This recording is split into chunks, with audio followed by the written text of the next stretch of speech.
صحیح مسلم شریف میں یہ حدیث شریف ہے، حضرت عمر بن عاص رضی اللہ تعالی عنہ میں نے آ کر کہا ابسط یمینہ کا، کہتے ہیں جس وقت رسول اکرم صلی اللہ علیہ وسلم نے باساتا یمینہ اپنا ہاتھ دایاں آگے کیا، فقبضت تو یدی میں نے اپنا پیچھے کر لیا، تو مجھے اس جسارت پر کہ میں نے خود ہی کہا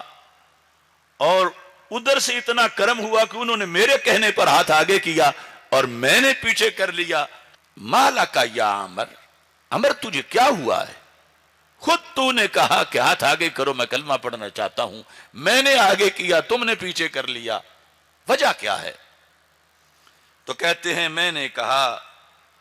اردت ان اشترطا، بس پہلے تو مجھے خیال نہیں آیا لیکن اب اچانک مجھے آیا ہے تو میں نے یہ رد عمل ظاہر کیا ہے۔ میں نے ہاتھ اس لیے کیا ہے کہ میں کچھ شرطیں لگانا چاہتا ہوں، اگر وہ میری شرطیں پوری ہوں تو پھر میں کلمہ پڑھوں گا،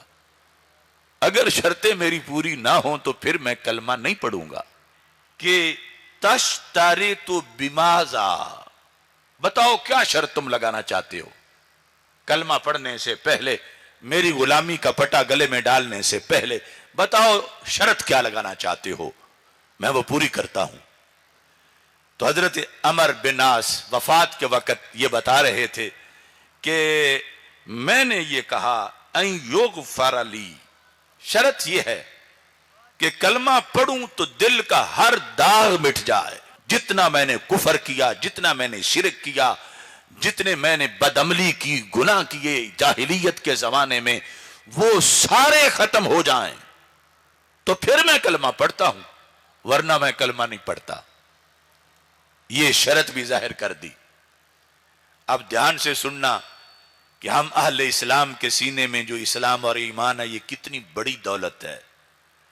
تو میرے آقا علیہ السلام نے بڑے پیار سے کہا،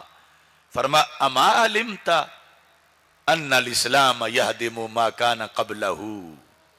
اے عمر بن عاص تجھے یہ پتا نہیں ہے کہ یہاں شرطیں لگانے کی ضرورت ہی نہیں، اسلام کہتے ہی اس برسات کو ہیں،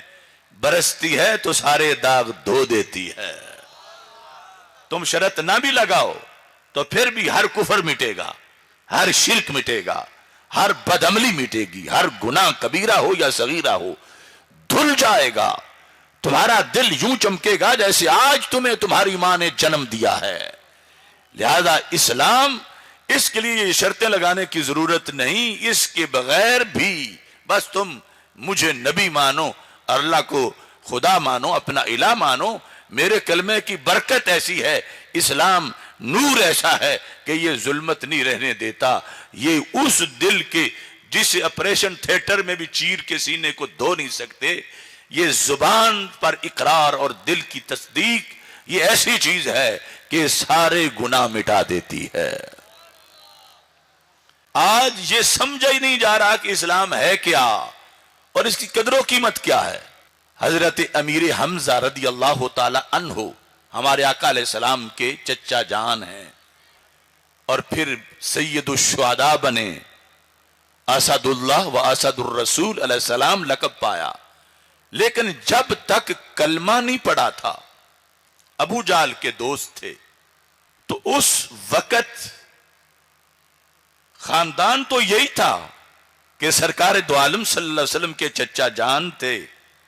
لیکن کلمہ نہیں پڑھا تھا۔ تو اللہ تعالیٰ فرماتا او من کان میتا، کیا وہ شخص کو جو مردہ تھا، فاحییناہ، ہم نے اسے زندہ کیا۔ یہ کب آیت اتری؟ جب حضرت امیر حمزہ نے کلمہ پڑھا۔ فرما من کان میتا، وہ ڈیڈ باڈی تھے ماضی میں، کب؟ جب ابو جہل کے ساتھی تھے۔ نسب اور شجرہ نسب تو اس وقت بھی تھا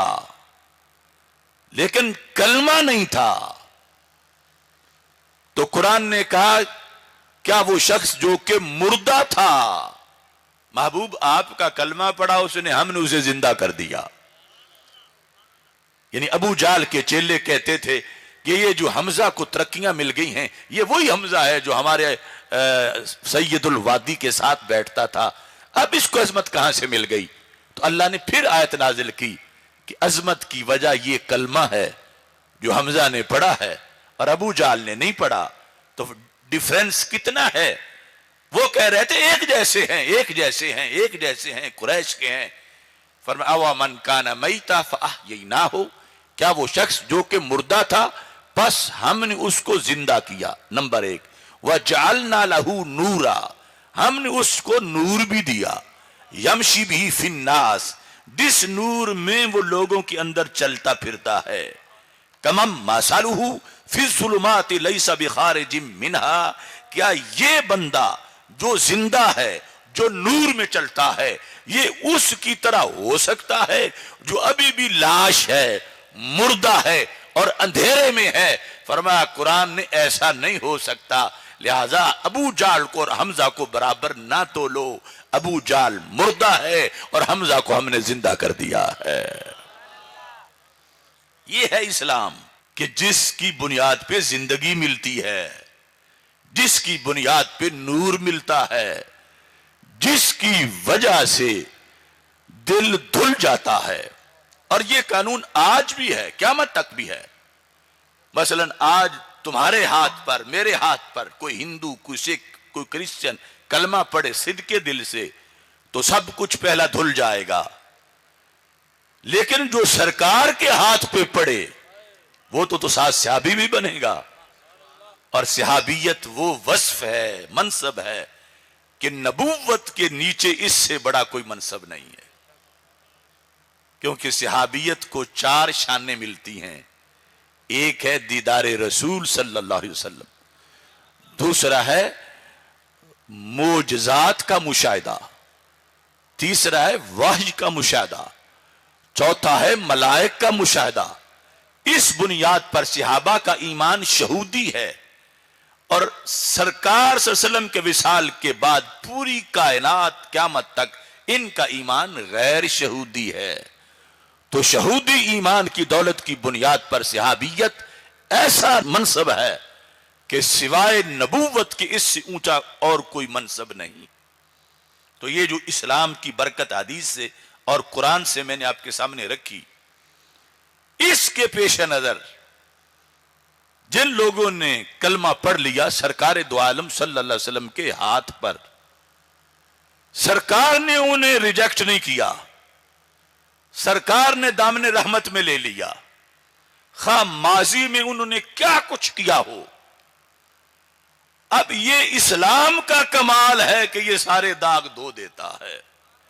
خواہ وہ حضرت واشی ہوں جو سیدنا امیر حمزہ رضی اللہ تعالی عنہ کے قاتل تھے،